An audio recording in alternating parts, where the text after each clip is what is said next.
My name's Dave DeBow, founder of MoneyPartnerFormula.com, and this show is built for everyday real estate investors who are actively doing deals and looking to scale using other people's money. So if you're an active real estate investor and you want to get featured on this show to talk about your own real estate and capital raising experiences, then just go to daveinterviewyou.com. Now let's get rolling with this episode, and remember to subscribe for daily interview content. All right, guys, welcome to Property Profits Podcast. I'm your host, Bryce Kaminsky, filling in for Dave Dubow. And have you ever wondered how one investor transformed a single property into a 36-unit portfolio and then ventured into the service-related businesses despite market challenges? Today, my guest, Jerry Woodrome, joining us from California to spill the beans on his journey. Jerry, welcome to the show. Excited to have you here. Absolute pleasure to be here. Thanks for the opportunity. I'm excited as well. Yeah, it's always interesting when you hear about, we were talking a little bit about before the show about your expansion beyond real estate. We'll touch on that a little bit later in the show, but let's start right at the beginning. A single property to 36. I already know the inside baseball here, but give the people, what was the thing that got you into real estate, got you excited, got you buying that first property? What got me into real estate? It's a great question. So for me, I work in downtown LA. My commute's about an hour to an hour and a half one way. So aside from just listening to the music, it was podcasts. So like many of your guests, I'm sure can attest to, it was discovering Bigger Pockets and Brendan Turner. Started listening to podcast on the way in and on the way home. So I was catching at least 2 podcasts a day, and I came across 2 friends and mentors that I still am in contact with today, Felipe Mejia and Diego Corzo, really good friends. Okay. They joined started a mastermind that I joined, and that really helped propel my education, getting over the analysis paralysis that we all encounter. And from there, the rest is history. We started acquiring properties with partnerships that I established in that mastermind. Nice. Yeah, masterminds are a great way to kind of build confidence and reject that imposter syndrome, because you're like surrounded with possibility. The people, you look at them and say, well, I could do that. This guy's just like me. I could do that. So I'm a huge believer in the mastermind, and also the idea of, everyone being on the same page and really like barreling down on maybe one topic or whatever it is that everyone's talking about. So one property into 36 units.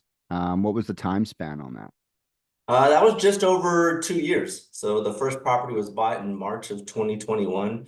And the rest of 2021, my partners and I bought a duplex and a fourplex. And then the subsequent years when we kind of scaled into the bigger properties, so kind of overcoming that fear of just the single families and the duplexes, we jumped into a 10-unit in Texas, a 9-unit mixed-use building, as well as an 8-unit out in Arizona. So tell me a little bit about the transition from like the 4s to like the 8s and 10. What was the big mindset shift there that allowed you to pull the trigger? Because there's like some analysis paralysis even within the industry. Like you start and you're doing single family flips or something, get a couple rentals, get a couple 2s and 4s. But what was holding you back, or what kind of made you nervous about taking the leap into the 8? And then did it turn out to be actually that big of a deal, whatever was holding you back? Yeah, I think the biggest hurdle that I experienced of my fear of jumping into the larger properties was the amount of capital that we needed to bring to the table. And so for each of those bigger multifamily deals that I mentioned, we've partnered with folks from the mastermind, built those relationships, made sure that we aligned on our strategic goals for the property, and we brought capital, our own capital, or we raised capital from friends and family to close the deal. So I think just that mindset of, hey, let's see if we can raise some capital from our friends and family, and we were able to do that on 2 of the deals. Yeah, the friends and family raise is usually one of the toughest. I find that, my mentor said way back when he started teaching me raising capital, he said, your friends maybe, but your family usually not, because if they don't lend to you, then you can't hurt yourself. And it's almost like a protective mechanism. Like your parents are like, well, if I don't give him the money, then he can't go to war. If I don't give him the gun, he can't go to war. So how did you crack the code on like what really gave that the friends and family a push? Did you start with friends and family, or did you start with your own capital?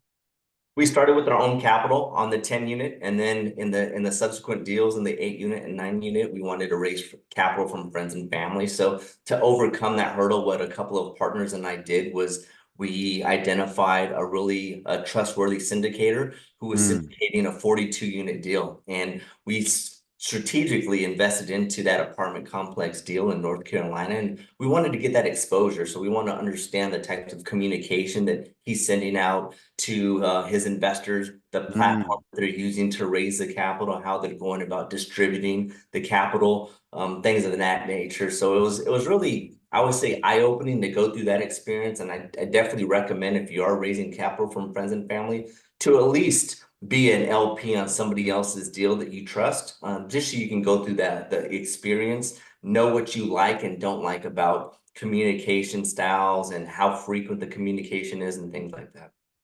so that's interesting. Before you kind of became a customer, before you became the salesperson, like you bought the car and you're like, I like this car. I didn't maybe like how it was. And then you decided I'm going to make my own product now and replicate the process, take out the good or take out the bad, put a little bit more good in there. And it gave you that confidence to kind of replicate their success on that larger unit. Exactly. And we went even as far as understanding, reviewing the pitch deck that was provided to us by the syndicator on that Mhm. 42 unit deal. We started lifting and using that template to share with our friends and family. And that really helped overcome a lot of their questions and concerns about the property, understanding where our strategic vision was for each of those properties. Yeah, if it ain't broke, don't fix it, right? So, Exactly. what do you like most about your main real estate investing strategy these days? I guess it's buy and hold. So I'm really like in long term, I'm all about the buy and hold. I ventured into the midterm rentals, and that was great, but it's also a lot of work. So I Yeah. think I'm more of a buy and hold guy. We were doing the travel nursing on a fourplex there in Mm, Georgia, and so for me, I'm all about kind of jumping into the bigger properties. So anything 10 and above is kind of where I'm focused at for 2020. mm. We have a couple of leads on some 20 units in Texas, and so that's going to be something we're looking forward to acquiring sometime later this year. Yeah, you beat me to the question. I was gonna ask you about this year, but let's switch gears a little bit and we'll get to my favorite question is what do you think your secret sauce is? What comes easy to you that other people find difficult to do? I think my secret sauce kind of is derived from my W-2. So my W-2, I'm a project manager. So I've Mm, been that for 15 years. So I can easily manage projects and resources as well as budget. So I think that's really kind of my subject matter expertise. And I can take that into going through the renovation process. I'm actually just doing that right now with our 9 unit in Ohio. We just completed a renovation on that project and dealing with that GC while I'm here in California.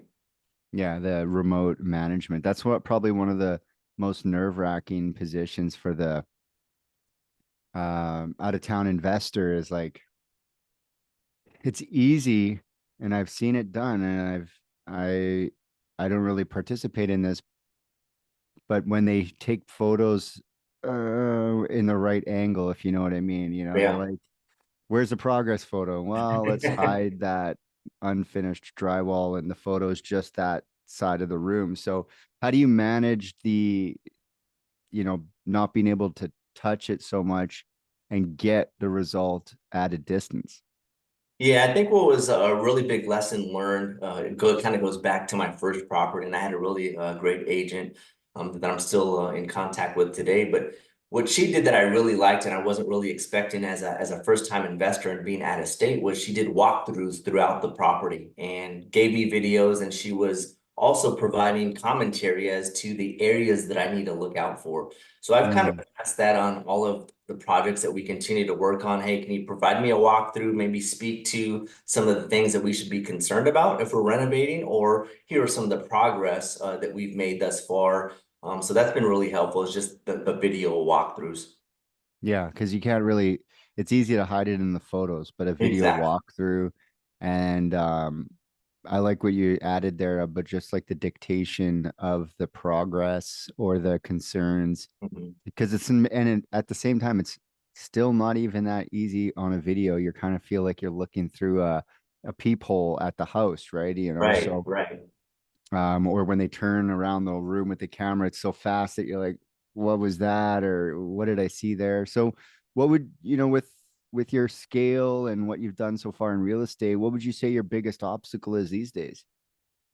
Biggest obstacle has been given the market and the interest in environment. It's kind of finding some deals that are really something that we can acquire. I think what we've experienced over the last 6 to 12 months, my team and I, is that there's still a lot of sellers who are a little bit unrealistic on their selling price. And Mm-hmm. Mm-hmm. I've definitely been in their shoes, so I'm familiar with it. But I think that's been the biggest obstacle thus far. But then, because of that interest rate environment, right, we've also been able to kind of shift gears and go that service related business route.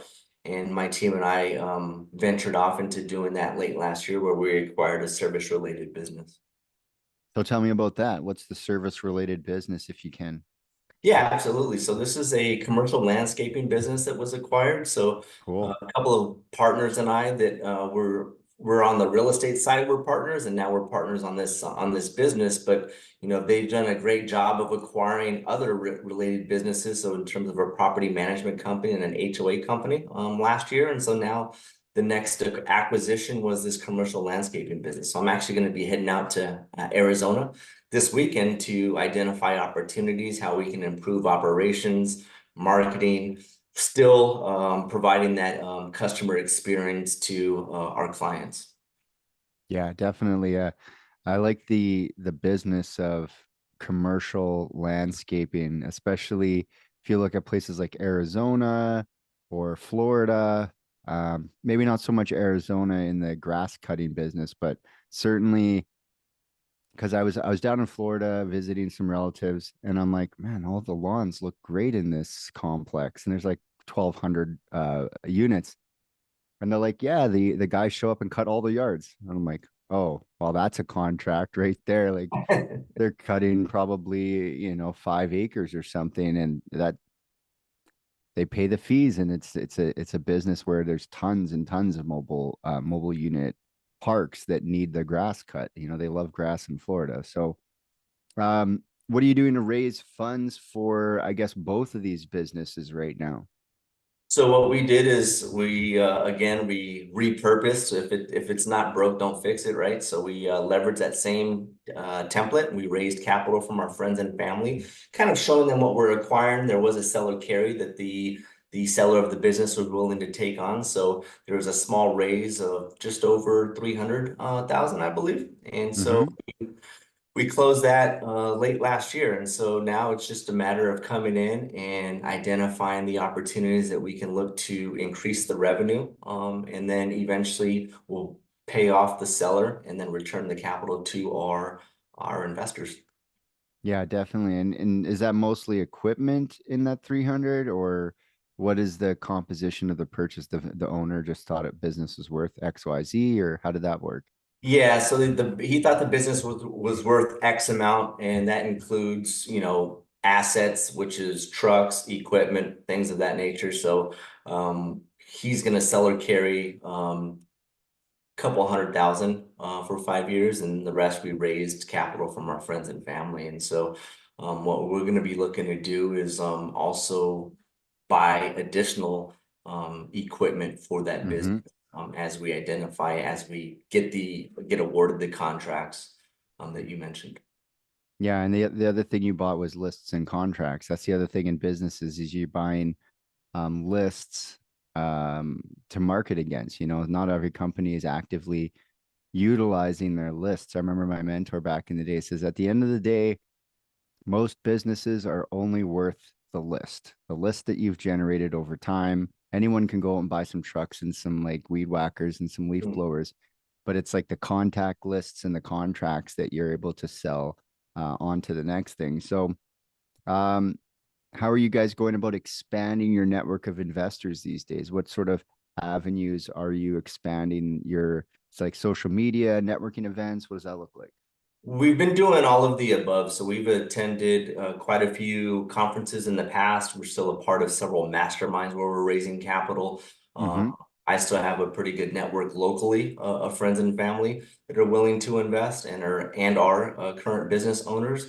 I think moving forward, what we would like to do is continue on and really leveraging social media to show the track record, our Mm-hmm. performance, and the businesses that we are acquiring. But the mastermind and those resources and those partnerships that we continue to kind of pour water on has been a great resource for capital as well. Yeah, the one challenge that I always find with maybe not mastermind specifically, but real estate networking events is there's not a lot of like it's all investors. So you go to an investor meeting like that, or even a local investor meetup, and there's not a whole lot of capital to be pushed around because investors aren't hanging around in a room of sharks. You have to find them in these auxiliary rooms, a marketing event or entrepreneur associations and stuff like that. So, um, how are you navigating? Because the mastermind, is it comprised of just real estate or is it a blended mastermind? I think it's still real estate, but there's different strategies. There's, those folks that are interested in wholesaling, there's agents, right? There's Mm-hmm. private money lenders, there's multifamily investors, and you got the short-term, midterm investors as well. So there's that avenue, but then locally, what we've been able to do and what I've been able to do is partner and really reach out to other real estate agents and lenders Mm-hmm. through various activities, whether that's local hikes, whether that's, I'm wearing a Baja bound sweater here, but Yeah. this is a nonprofit organization that we've partnered with and volunteered on an annual basis. A couple of times a year, we go down to Baja, Mexico, and build houses for folks that are deserving of a house, right? And so that's another Mm-hmm. opportunity where you can share your experience and what you're doing and kind of really vocalizing your goals. I think that's really important to get the word out. Yeah, definitely. So let's switch gears back to real estate for a second and talk about the deal process. Are you a find the deal and then get the money, or do you prefer to have your capital more lined up than go looking for deals? Yeah, we prefer to find the deal and then go looking for the capital. I think what we've experienced is some of our investors can get a little antsy with, hey, you have X amount of my money that's just sitting around. What kind of deals do you have that are coming up, right? And it's good for Mm-hmm. us to secure a deal, know what we're going to do, know the business strategy, really narrow down the percentage returns that they can expect, as opposed to in my previous experience, just having your 100,000 sitting on the sidelines and paying interest without a deal in sight. Yeah, it's like how do you balance? It's a balancing act, definitely. Like when do you bring the money in? If it's too early, are you paying for nothing? If it's too late, are you missing deals? So definitely a fine line to navigate. So um we kind of touched on this a little bit earlier, but for people to invest significant amounts of capital, they need to like, know, and trust you. What are you guys doing for that sort of thing? So for us, because it is the friends and family, they see at least our social media, they see the progress that we've done, they've seen how we've scaled from a couple of units to the 36, as well as several business acquisitions. So they're starting to see kind of that trust factor, right? They're saying, okay, Mm, you guys are serious, they're believing in what we're doing. But I think it's also important to kind of share the progress as we're going through it. So we're constantly doing renovation videos, kind of before and after, what we've been able to bring the rents up to from the multifamily side. And I would hmm. envision doing the same from the business aspect as well, and just kind of sharing the story of how we're acquiring new contracts. We're providing X amount of service to, a specific region. Now maybe we're venturing out, or maybe it's just we're offering new products and services that other companies aren't offering, or our competitors are offering. Yes, just getting the word out and letting people giving them more updates than less. Some people are worried about putting things online just in general. So it's kind of like a silent or very curated feed where it's like, oh, should I post that? Shouldn't I post that? So you guys are more on the side of like let's let them know what's going on all the time and let it sort it out. Exactly. And that kind of goes back to that syndication that we invested in, kind of knowing the cadence of when, investors want to be communicated to. We made a mistake on doing that, or on not doing that for one of the properties. And so we kind of heard that from our investors. Hey, we need more frequent Mm, communication, more frequent updates. So it's kind of, you learn as you go, but we're going to make mistakes and we're going to correct them and we're going to fix it to where our investors and our friends and family are comfortable and confident with what we're doing. awesome. So if, people want to find out more and connect with you, what should they do? How do they find you? Absolutely. So you can reach out, any questions, reach out to my Instagram handle. It's at Jerry Woodrome. That's JerryWoodrome. That's a great area to reach out. Or you can email me at J period D as in David period Woodrome at Gmail. Happy to help if you have any questions. I can guarantee you I don't know all the answers, but I can definitely put you or point you in the right direction, or even connect you with some of the folks in my tribe that can help you out. Awesome. Well, I really appreciate you stopping by. And, you know, I love it when I hear the story of I got some real estate and then I decided to buy some business, a different type of real estate, and kind of pair them together. So I love to hear that. I think it's an underutilized strength because real estate, well, it's great. It's nice to have something else to do as well. So appreciate you stopping by, Jerry. Thanks again for having me. Appreciate the opportunity. It was a pleasure. Yeah, no problem. And until next time, guys, we'll catch you on the next episode. Hey there, I really hope you enjoyed that episode. And as always, if you want to listen to more daily interview content, make sure you subscribe. And if you're an active real estate investor and you're doing deals and you'd like to get featured on this show, then just head over to daveinterviewyou.com. Now at moneypartnerformula.com, we help real estate investors to create a process for predictably getting capital so they can do more deals without relying on hard money lenders or the banks. We do this by building them a private capital marketing system. Now, if you want help turning yourself into a big money capital attraction machine, then book a call with our team to see how we can help. Just visit moneypartnerformula.com to find out more. All right, take care, and we'll see you on the next interview.